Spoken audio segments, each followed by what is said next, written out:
Bonjour à tous, aujourd'hui je voulais vous parler du film Yukoku, Patriotisme de Yukio Mishima. Donc voilà, Yukio Mishima, écrivain, personnage mythique très controversé, qui est parti, qui a écrit de formidables romans et qui est parti à la manière du samouraï, en se faisant harakiri ou seppuku, je ne sais plus exactement la définition exacte, vous m'en excuserez. Personnalité très intéressante parce que finalement il était à mi-chemin entre la tradition et la modernité. C'était quelqu'un qui était à la fois totalement fasciné par l'Occident et par le mode de vie occidental, pas par le capitalisme, le libéralisme ou l'Amérique, mais vraiment par l'Europe, notamment par la France et aussi l'Angleterre. Et il avait une fascination absolue pour l'Occident.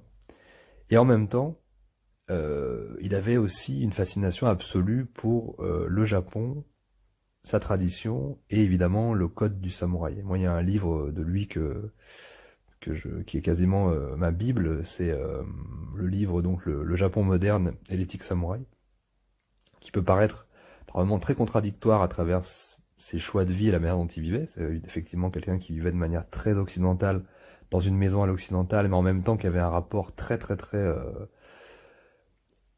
proche du Japon traditionnel, notamment dans sa manière de penser, dans ses écrits. Mais ce qui est très fascinant avec Mishima, c'est que c'était notamment un patriote et il était aussi bisexuel. Donc c'est quelqu'un qui avait vraiment le pied entre vraiment des notions très modernes, très progressistes, et d'ailleurs là où il a un milieu où il a évolué, et en même temps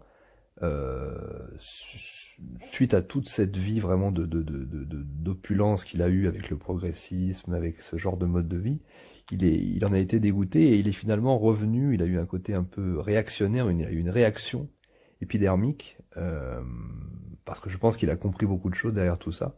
Et il est revenu, il a voulu revenir de manière presque poétique, totalement comme ça, sacrificielle, sans réel but en fait autre que montrer finalement l'achèvement, le sacrifice japonais et l'essence de l'esprit japonais dans la tradition la plus dure, parce qu'en fait il s'est suicidé après un coup d'état raté, un coup d'état militaire raté, et il s'est fait seppuku. Et en fait, on n'avait pas vu ça au Japon depuis je ne sais combien de temps. Donc ça a fait une espèce de bombe au Japon. Et il est parti de cette manière-là en faisant quelque chose d'un peu, voilà, en poétisant en quelque sorte le patriotisme et la tradition. Et c'est pour moi voilà, une figure très ambiguë, très paradoxale, très intéressante, étirée entre ces deux courants, voilà, entre la tradition et la modernité. Donc ça me fascine plutôt pas mal. Et en plus de ça, donc juste avant sa mort, il a laissé un film qui est aussi assez fascinant, donc qui s'appelle Patriotisme, Yukoku, court-métrage de 30 minutes, qui compte en fait l'histoire d'un soldat qui décide, au lieu, plutôt que de trahir ses amis ou de se déshonorer ou de voilà je ne sais plus exactement quelle est la raison pour laquelle il fait seppuku, mais en tout cas il décide vraiment de partir avec l'honneur du samouraï, en se suicidant selon des rites, les rites du samouraï, et dans son élan sacrificiel et héroïque, il est suivi par sa femme.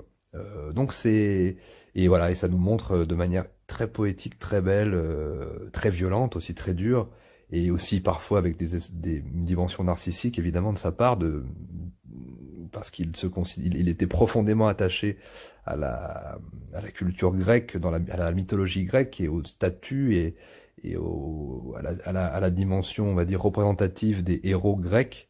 Et il s'était lui-même taillé un corps, voilà, il faisait du bodybuilding, il était très musclé. Et dans le film, voilà, il a aussi l'envie de montrer son corps et de se montrer comme une statue. et comme la représentation du héros fort et viril.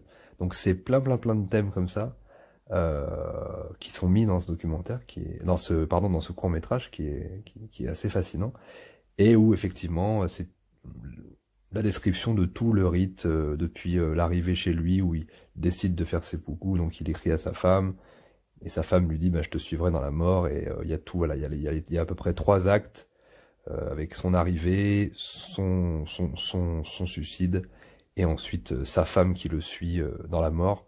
Et donc c'est à la fois voilà une poésie à la fois du patriotisme, de l'héroïsme, du sens du sacrifice, du sens de l'honneur, de la fraternité, et voilà du côté graphique de l'héroïsme, et aussi de l'amour, puisque sa femme évidemment le rejoint dans la mort à travers ce geste. Donc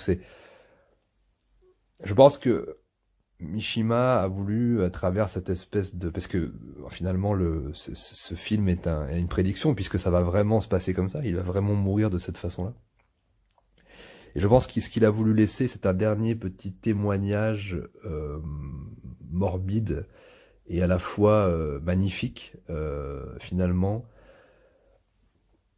du sens du sacrifice, une reconnexion à la tradition, au sens du sacrifice, à la culture japonaise, à travers un acte totalement désespéré, qui n'a en plus pas servi à grand chose. Je pense qu'il a, il a voulu tirer cette espèce d'essence vitale traditionnelle et le remettre à la gueule d'un Japon totalement soumis, à l'Amérique, au capitalisme, à l'ultralibéralisme et à l'argent et au dieu argent, et il a voulu reconnecter avec ça de manière évidemment, comme je l'ai dit, totalement poétique et sacrificielle. Donc voilà, personnalité à découvrir. Je vous conseille évidemment le livre Le Japon moderne et l'éthique samouraï, qui est pour moi, voilà, comme je l'ai dit, un livre que je lis assez régulièrement, et le court-métrage, donc Patriotisme Yokoku, réalisé en 1966 par Yukio Mishima lui-même. Et puis je vous incite aussi à découvrir le personnage. C'est de la nitroglycérine, hein. C'est très ça pique, hein. C'est pas à mettre entre toutes les mains, mais c'est assez fascinant, et c'est assez fascinant à la fois dans son paradoxe, dans sa contradiction, et c'est un très grand artiste, très controversé, mais un très grand artiste. Voilà. Donc je vous remercie de m'avoir écouté. Je vous souhaite une bonne soirée. Vive les samouraïs et vive la France. Bye. I think economical prosperity gives some. Je trouve que la prospérité économique nous apporte déjà un sentiment d'ennui, qu'elle apporte un énorme vide spirituel et inspire une insupportable lassitude, surtout chez les intellectuels. Mais je crois, pas seulement chez les intellectuels, mais aussi parmi les jeunes générations et une bonne part de la population.